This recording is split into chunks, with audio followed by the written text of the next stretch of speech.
It started many years ago. Is this not... Do you want it more natural? I don't know why I got started. I knew that it was always around. When I was a baby, I was the baby Jesus in our midnight mass service, and they passed me around when I was a newborn, basically. So that was my first role. Top billing. Lots to live up to. And then preschool, we had like this graduation that culminated in a circus. And I don't know if that's like, ooh, that's where the bug came from, because everybody did it. Who is it? Chris Rock talks about it when he talks about like, how'd you get so funny? He goes, what do you mean? We were all funny as kids.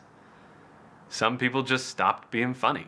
When I went to college, because I fought this life big. The big thing that they were saying was 75% of your life is going to be spent working.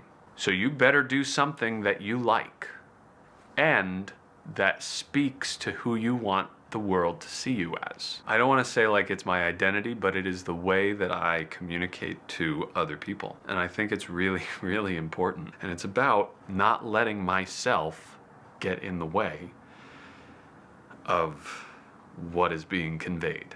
The human struggle is real, and I think as storytellers, we are telling the audience not how to feel or anything like that, but we are showing the example of the emotion that maybe they aren't able to tap into themselves. That's the reason why I'm doing what I'm doing. I haven't figured it all out, of course, but in college and earlier in my career and everything like that, I was like, oh man, I just want to be a serious actor.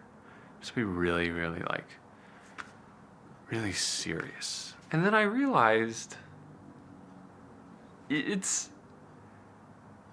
not up to me.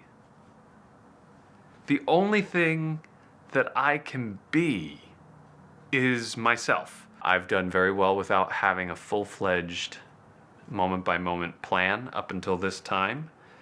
But now I'm looking at my future going, okay, what will the story of your life be when you look back on it?